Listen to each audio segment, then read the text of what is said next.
रास रचाया ब्रज में भारी, रास रचाया ब्रज में भारी, नाचे हैं त्रिपुरारी रास में आ गए, रास में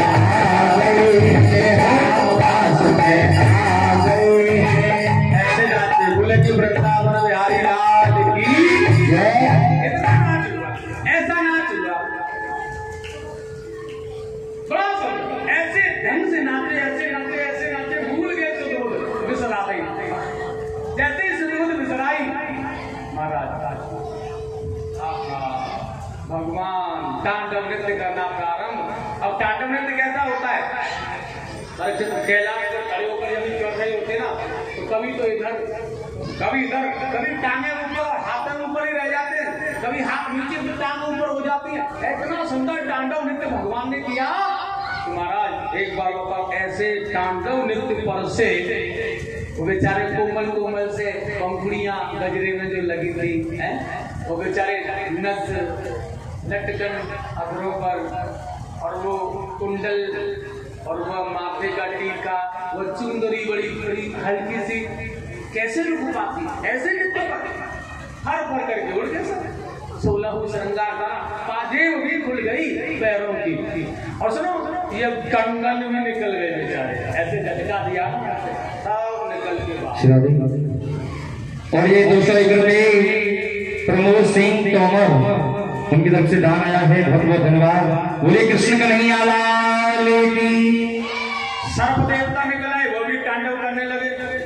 अब सुनो लहंगा ही रह गया बस, बाकी सब उड़ गया। और मैया पार्वती ने अपनी चुनरी को नीचे डाला और छिपके से धीरे से निकल करके दरवाजे पर, और भगवान कृष्ण तो बस मस्त हो रहे हैं, गोपियां हंस रही हैं ताली बजा बजा कर, और जब ताली बजा करके हंसने की गुंजायमान ध्वनि हुई, भगवान ने कहा क्या हो गया, और जैसे मुरली बंद करके देखा तो वो गोपा, और गोपा को देख करके भगवान ने देखा वाह आप आए थे,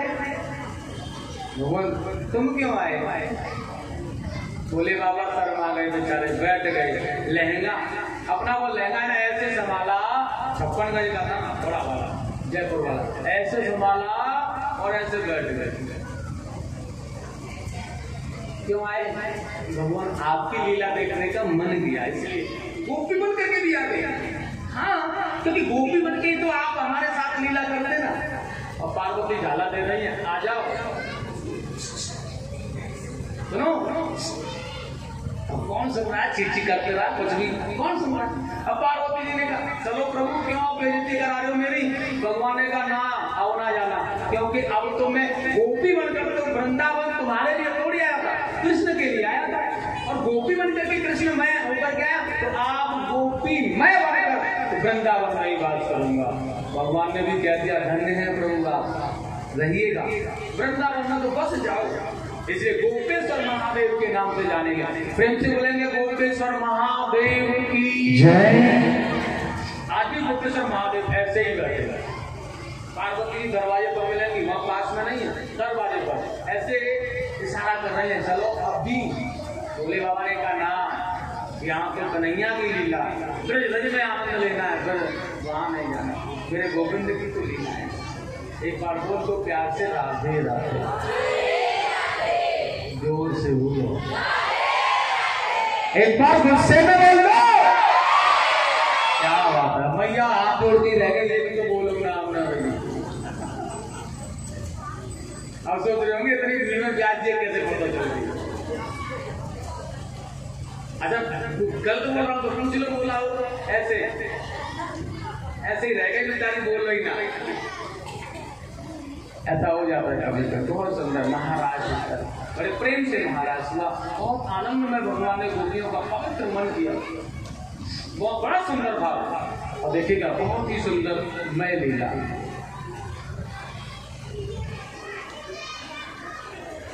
आगे की बड़ी सुंदर कथाएं हैं, भगवान ने बहुत पावन और पवित्र लीलाओं को, प्रेम का एक बड़ा आनंदमय स्वरूप भगवान ने संसार में दिखाया है। प्रेममय क्या है? प्रेम वासना को प्रतीक नहीं होता।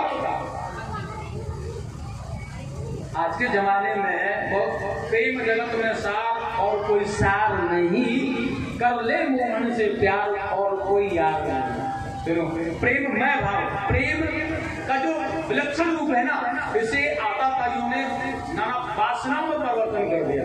लेकिन प्रेम वह शब्द है जिससे गोविंद प्राप्त होते हैं, भगवान मिलते हैं, उसे प्रेम कहते हैं। वासनाएं प्राप्त होती, उसे प्रेम नहीं कहा जाता, वो प्रेम नहीं होता। वासना का प्रति प्रेम कैसे हो सकता? प्रेम मैं, प्रेम से तो अपने मिलते हैं, पराये नहीं मिलते। तो वासनाओं के कारण हमें वासनाएं मैं किया जाए और फिर छोड़ दिया जाए, वो प्रेम थोड़ी होता है। प्रेम तो प्रेम मैं, जीवन का साथ निभाने वाला प्रेम मैं होता है।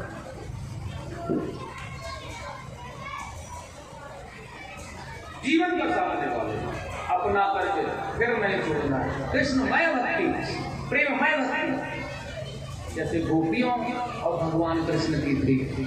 अपना अगर पराया भी हो जाए तो प्रेम नहीं कम होना चाहिए।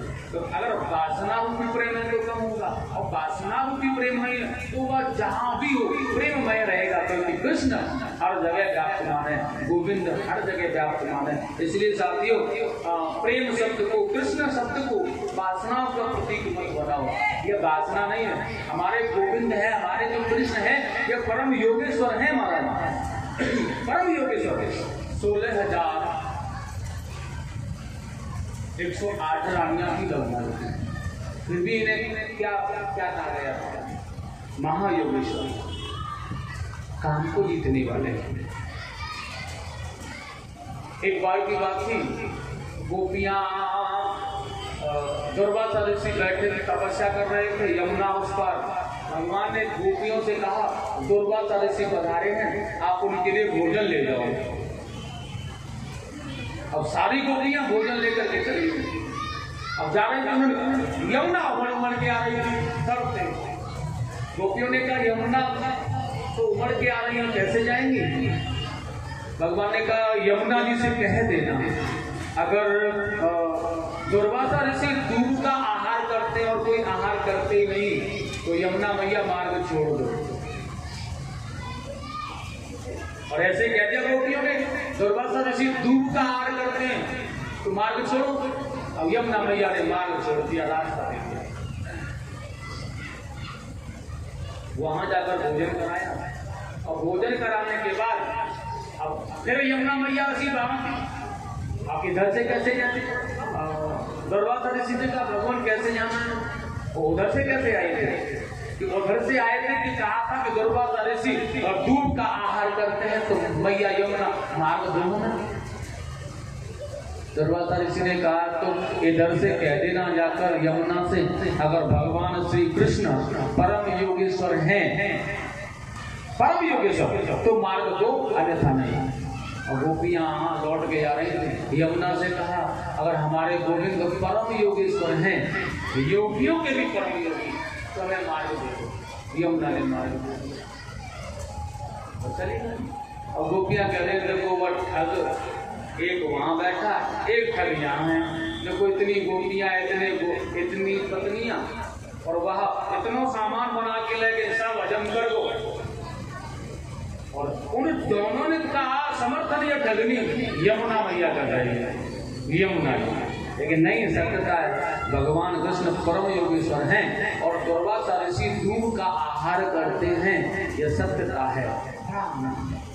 लेकिन समझा करते जाए, प्रेममय हो गए, वासनाओं का प्रतीक होकर के समझोगे तो समझ में आने वाला नहीं।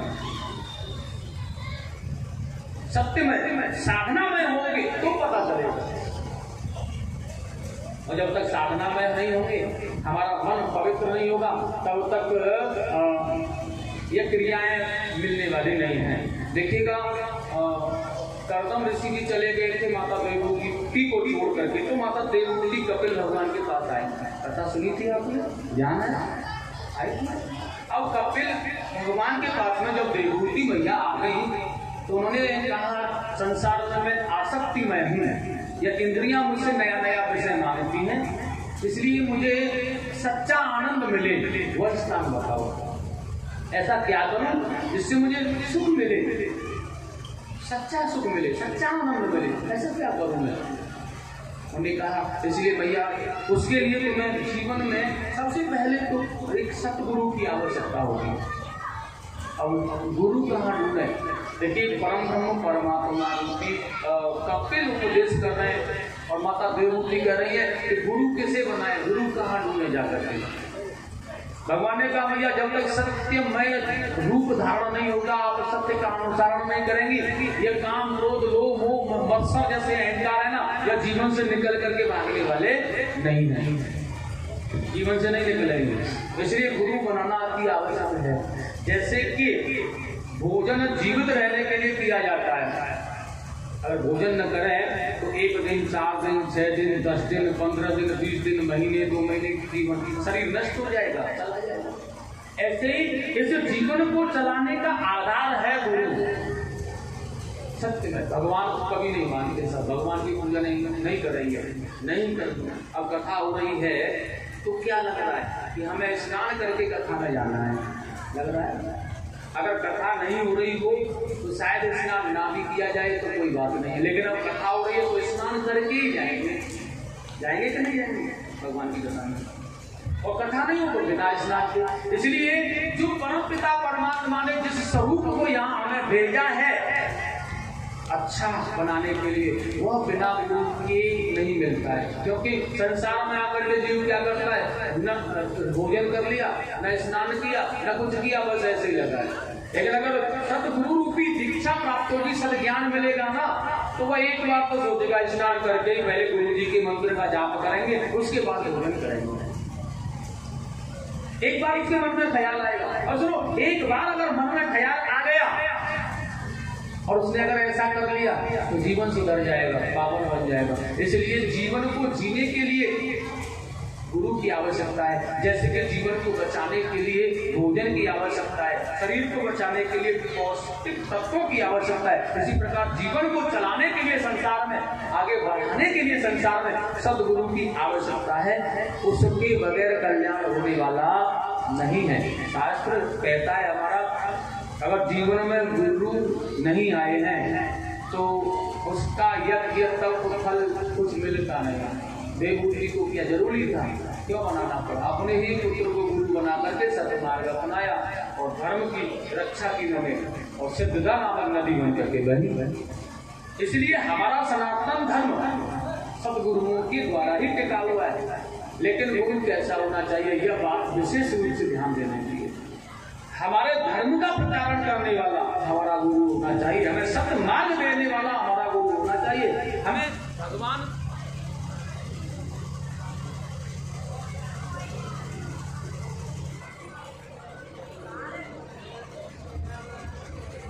अपने धर्म के मार्ग से भटकाने वाला गुरु नहीं होना चाहिए, क्योंकि यह जीता जागता प्रमाणित है। हमारा धर्म है ना, वह सनातन धर्म है। हम जाति पक्ष की बात नहीं है, हिंदू भाइयों भाई। वैसे तो भारतवर्ष में सनातन धर्म के अलावा कोई धर्म था ही नहीं। पृथ्वी का आगमन जब से हुआ, सृष्टि का प्राकट्य हुआ, तब से चला सनातन धर्म। जिन्हें सनातनियों ने सनातन धर्म के आधार से बचा कर, बस कुछ पलों पहले लास्ट में जो धर्म जितने भी चल रहे हैं ना, 1500 वर्ष से पहला कोई धर्म नहीं है। उससे पहले एक था, द्वैत बना दिया उसे। जहाँ द्वैत रूपी वासना होती है ना, भगवान कहते हैं मैं शुक्राचार्य की तरह उसकी आंख को फोड़ता हूँ, वहां मैं नहीं आता। द्वैत वासनाएं, द्वैत भावनाएं, द्वैत वासनाएं हमारे हृदयों में, हमारे संसार में फैला दी गई। वासनाओं के प्रतीक हो गए होंगे, यह तेरा भगवान, यह हमारा भगवान, यह तेरा ग्रंथ, यह हमारा ग्रंथ, यह हमारा, यह तेरा, यह सब। लेकिन सत्यता है सनातन धर्म, जो सत्य है वर्षों से चला आ रहा है और चलता रहेगा। जिस दिन यह सनातन धर्म लुप्त हो जाएगा, ध्यान रखना, उस दिन तो संसार का परिवर्तन ही हो जाएगा। लेकिन आताताई घृणाकर्षक हो जाएंगे, संत ब्राह्मण नहीं होंगे, जाति पक्ष धर्म खत्म हो जाएगा। ब्राह्मण लोग, संत लोग अपने धर्म को, अपने सनातन धर्म को बचा करके गुफाओं में चले जाएंगे, हिमालय की तलहटियों में रहेंगे। जब भगवान इतना अधिक अत्याचार पाप देखेंगे तो अवतार लेकर आएंगे, फिर हिरण्याकश्यपों का वध करेंगे, फिर भी सनातन धर्म होगा। कब तक चलेगा? सत्यता असत्यता की विजय कब तक चलेगी? झूठ कब तक बोलेंगे? एक दिन तो सत्य के आगे झुकना पड़ेगा। तो सनातन धर्म से बढ़कर के कोई धर्म है नहीं। जितने धर्म संसार में चल रहे हैं ये सब बेकार के हैं। जो हमें हमारे भगवान में इष्ट में मंत्र देकर के हमारे हृदय में पुरोहित कर दे उसे, और फिर कहे कि ठाकुर जी का भजन करो भैया, वह सब गुरु होते हैं। ऐसा नहीं मंत्र बोल दिया माइक में, सुनो ले जाओ, और सुनो गुरु जी की कंठी लटका लो, गुरु जी का चित्र लटका लो गले में, ये गुरु जी हो गए हमारे। अब आप में स्वयं में है भगवान। अब ब्रह्मास्मि संसार में पूजा कैसे नहीं करनी है, किसी देवता की नहीं करनी है, किसी मंदिर में नहीं जाना है, किसी यज्ञ में नहीं जाना, किसी कथाओं को नहीं सुनना है, केवल सत्यमय ब्रह्ममय हम हैं, हमें अपने आप को मानना है, बस कुछ नहीं है। भगवान की पूजा नहीं करनी है, ठाकुर जी की पूजा नहीं करनी है, मंदिरों में नहीं जाना है। जितने भी ऐसे आपाताई धर्म जितने भी चल रहे हैं ना, सुनो ये कौन से वाले धर्म है पता है? इस समय हिरण्याकश्यप ने वरदान कथा सुनी थी आपने। हिरण्याकश्यप ने वरदान मांगा तो सबसे पहले क्या किया था?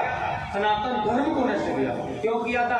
क्योंकि जिस धर्म को हमारे ऋषि मुनि चलाते हैं, ब्राह्मण चलाते हैं, यज्ञ कथाएं आदि, सबसे पहले राक्षस लोग जो होते हैं ना, यह सबसे पहले ब्राह्मणों को और संतों के यज्ञों को अनुष्ठानों को बंद करते हैं। क्यों करते हैं? क्योंकि यज्ञ करने से, आहुतियां जाने से इन देवताओं को भोजन मिलता है, और भोजन मिलेगा तो हम बलशाली होंगे ना। ऐसे ही देवताओं की शक्ति, जब भोजन यज्ञ होते हैं, कथाएं होती हैं, तो देवताओं की शक्तियां बढ़ती है, और जब इनकी शक्तियां बढ़ती हैं तो ये बलवान रहते हैं। लेकिन जब यज्ञ बंद हो जाते हैं और कथाएं बंद हो जाती हैं तो देवताओं की शक्तियां क्षीण हो जाती हैं, भोजन नहीं मिलता है। और जब शक्तियां क्षीण हो जाती हैं तो महाराज फिर देवता बलहीन हो जाते हैं। बलहीन देवता हो जाते तो कोई भी दैत्य पर आक्रमण करके राज्य को छुड़ा लेता है। इस आधार के कारण हमें सत्यता का प्रतीक बनना, हमें जाति से कोई मतलब नहीं, हमें तो केवल अपने धर्म की रक्षा करनी है, अपने सनातन धर्म की रक्षा करनी है, केवल अपने धर्मों को बचाना चाहिए सत्य में होकर। और वह तभी बचा जा सकता है जब आताताइयों के हिरण्याकश्यप रूपी गुरुओं से बचा जाएगा। देखा, थोड़ा सा पक्षपात हुआ, थोड़ा सा भाई भाइयों में अनुमान हुआ, थोड़ा सा जाति विशेष का रूप धारण किया, बताओ यह तुम्हें जाने नहीं देते, यह तुम्हें आने नहीं देते, यह ऐसा नहीं करने देते, या वैसा नहीं करने देते, अलग अलग आंका डाल दिया, अलग अलग परिवर्तन कर दिया, उसे उसमें मिला दिया, उसे इसमें मिला दिया, उसे इसमें मिला दिया, उसे इसमें मिला दिया, अलग कर दिया। यह मेरा धर्म, यह मेरा धर्म, यह मेरा धर्म, यह मेरा धर्म, हम इसमें इसे नहीं देखेंगे, हम इसे नहीं देखेंगे, हम वहां नहीं जाएंगे, हम यहाँ नहीं जाएंगे। लेकिन नहीं, यही हमें कमजोर करेगा।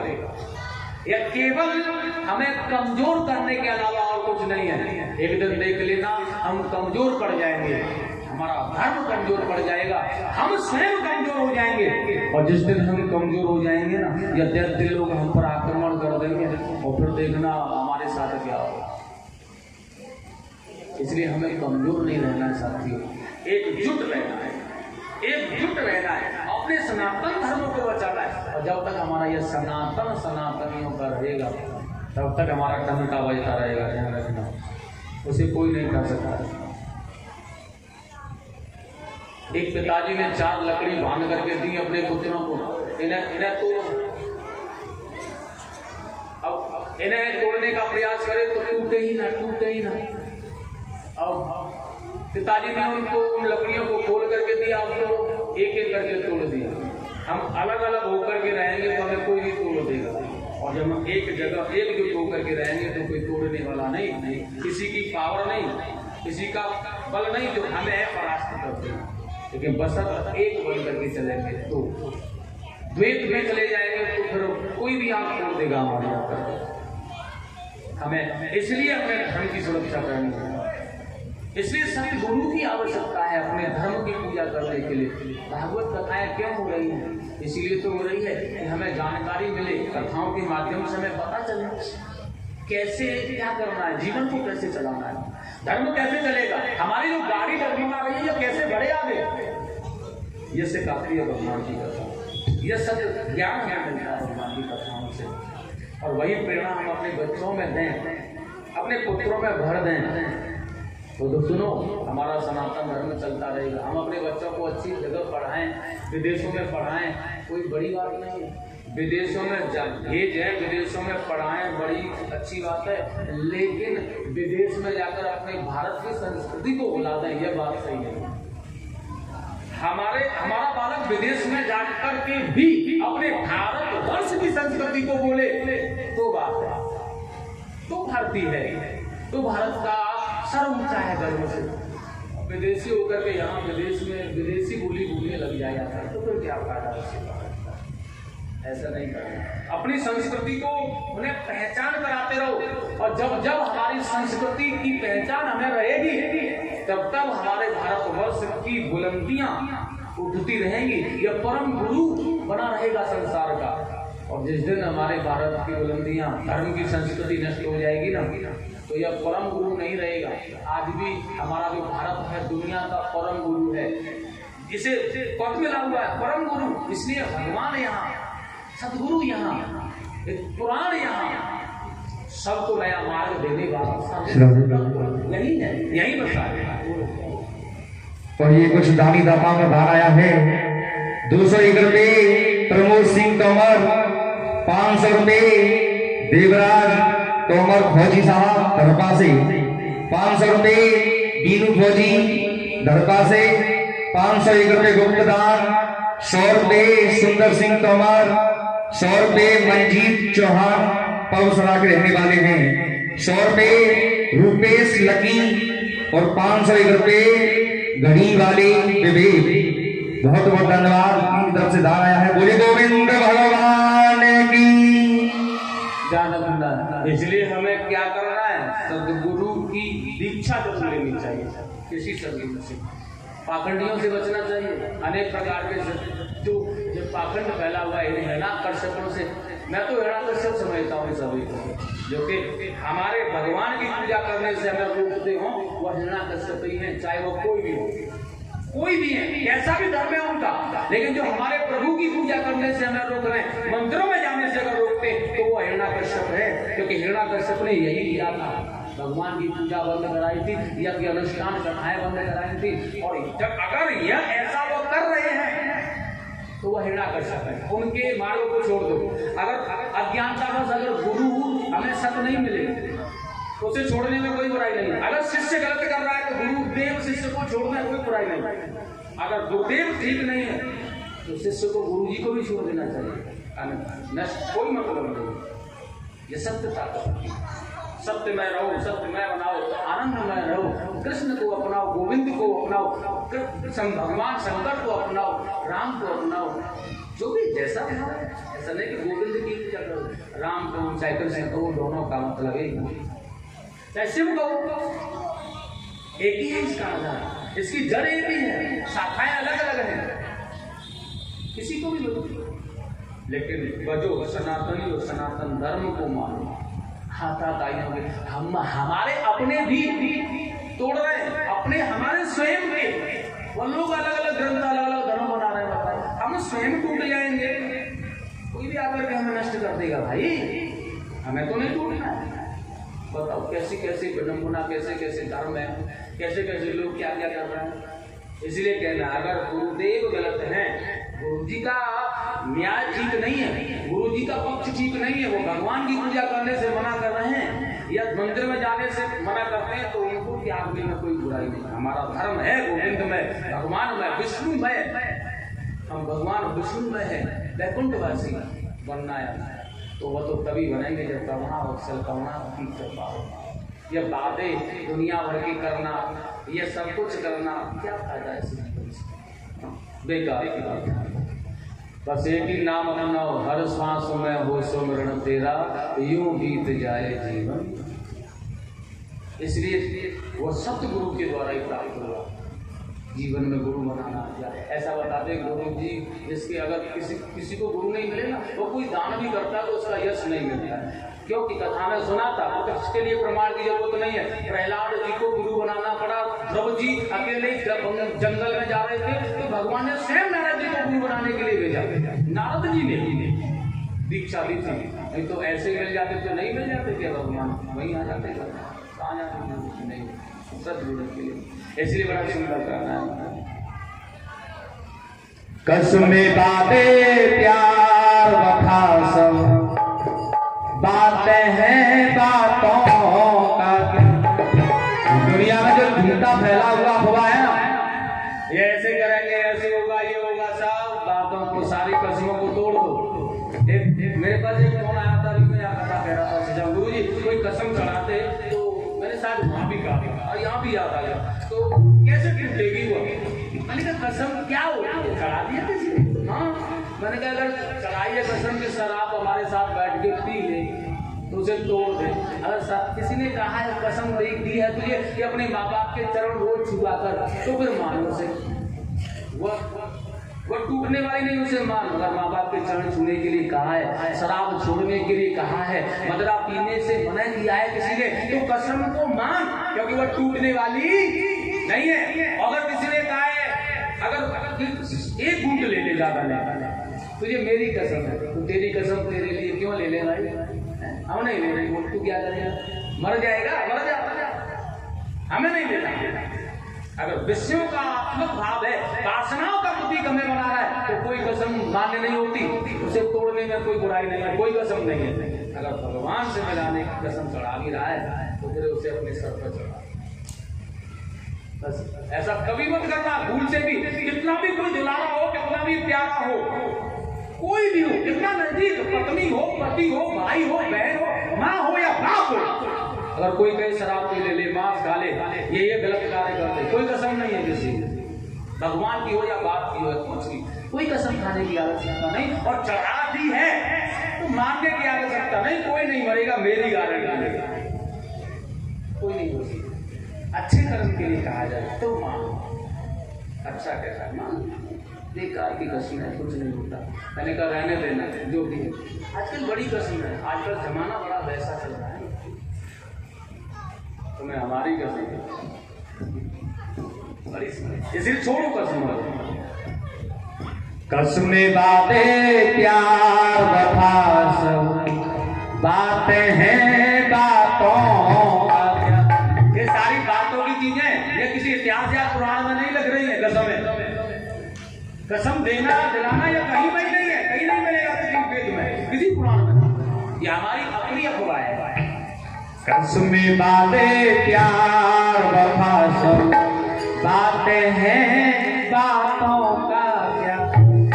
कोई किसी का नहीं जगत में, कोई किसी का नहीं जगत में, नाते हैं नातों का क्या।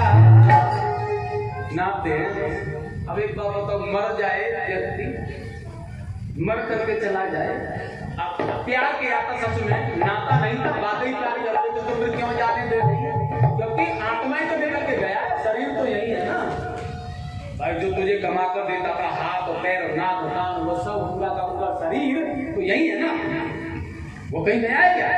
उसका एक छोटा सा जीव कभी जो तुझे दिखने वाला नहीं, कैसा सूक्ष्म होता है। एक बाल का टुकड़े का अग्रभाग ले लिया जाए, उसके 100 टुकड़े किए जाए, फिर इसका एक अग्रभाग, फिर इसके 100 टुकड़े, फिर एक अग्रभाग, फिर 100 टुकड़े, फिर एक अग्रभाग, दिखेगा क्या नाम से? ऐसा होता है, वो जानेगा। इसलिए का रिश्ता कुछ नहीं है, जब तक दिख रहा है हाँ इतना सुंदर सुबह स्वरूप है, बड़ा प्यारा है, अच्छा कमा करके दे रहा है, अच्छा बेटा है, अच्छा बाप है, अच्छी बहन, अच्छी पत्नी, अच्छा प्रेमी, अच्छी प्रेमी, ऐसा कोई, लेकिन रस में कुछ नहीं है, बाकी क्या देखा। कोई किसी का नहीं जगत में, नाते हैं नातों का क्या। कसमे बातें प्यार